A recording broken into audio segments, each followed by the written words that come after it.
NREMT Practice Questions 2026 Emergency Medical Technician 25 Most Common Questions. Question 1. You are transferring care of a patient to a nurse. What is the first thing you should do? Leave the written report and walk away. Provide a concise oral report of the patient's condition and care. Tell the nurse to read the chart. Call dispatch to signal you are available. The verbal handover is critical for continuity of care and ensures the receiving provider understands the patient's status. Question 2. A 50-year-old patient who just had a heart attack is very fearful. What is the best communication technique? Tell them everything will be fine. Discuss complex medical statistics about survival. Listen actively and validate their concerns. Avoid talking so they can rest.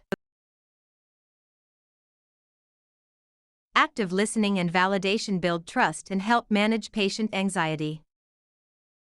Question 3. Which law protects the privacy of patient health information? EMTALA, HIPAA, the Good Samaritan Act, COBRA. The Health Insurance Portability and Accountability Act, HIPAA, sets the standard for protecting sensitive patient data. Question 4. While assessing a pediatric patient's airway, you should place a towel under the shoulders to stop the patient from moving, keep the patient warm, maintain a neutral sniffing position, prevent vomiting. Due to the large occiput in children, patting under the shoulders helps align the airway. Question 5. Which of the following is a sign of respiratory distress in a child? Heart rate of 80, nasal flaring and retractions, talking in full sentences, quiet breathing. Nasal flaring and the use of accessory muscles, retractions, indicate significant effort to breathe. Question 6. What is the standard ratio of compressions to breaths for 2 rescuer CPR on an infant? 30:2, 15:2, 5:1, 10:1. For 2 rescuer pediatric/infant CPR, the ratio is 15 compressions to 2 breaths. Question 7. An EMT is caring for a patient who is refusing transport despite having clear signs of a stroke. What is the priority? Force the patient onto the stretcher. Have the patient sign a refusal form and leave. Ensure the patient is competent and explain the risks of refusal. Call the police to arrest the patient. Competent adults have the right to refuse care, but the EMT must ensure they understand the life-threatening risks. Question 8. Which of the following describes the golden hour in trauma? The first hour after injury where surgery is most effective. The hour spent at the scene of an accident. The time it takes to get to the hospital. The first hour of an EMT's shift.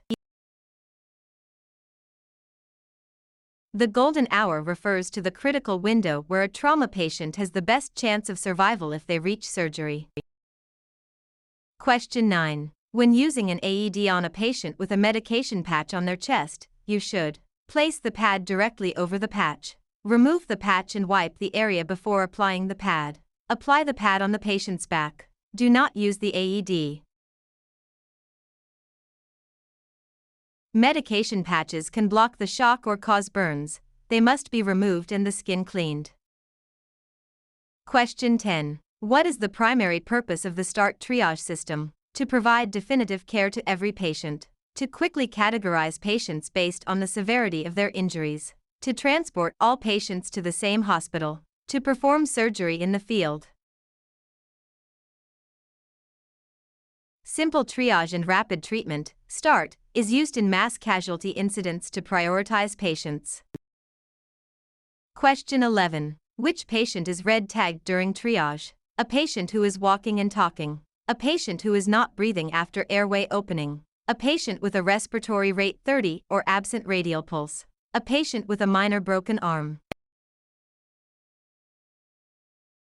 Immediate, red, tag is for life-threatening but treatable conditions, like severe respiratory distress or signs of shock. Question 12. You arrive at a scene and see a placard on a truck. What does this indicate? The driver's name. The destination of the truck. The type of hazardous material being carried. The weight of the vehicle.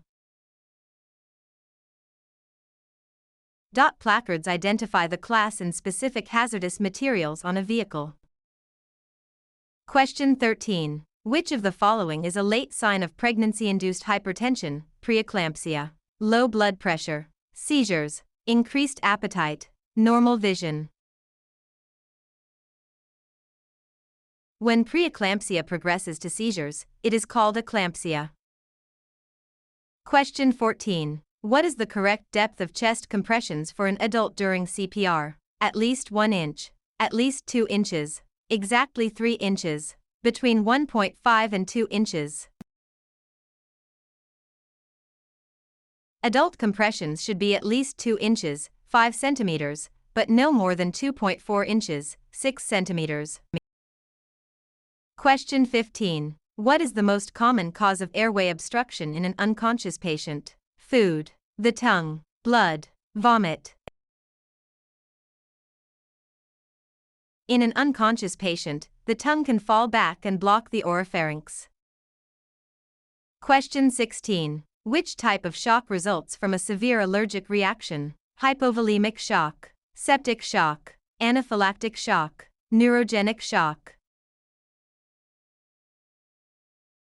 Anaphylaxis causes widespread vasodilation and increased capillary permeability, leading to shock. Question 17. How should a patient in the 3rd trimester of pregnancy be transported to prevent supine hypotensive syndrome? Flat on her back, on her left side, sitting upright, Trendelenburg position. The left lateral recumbent position prevents the heavy uterus from compressing the inferior vena cava.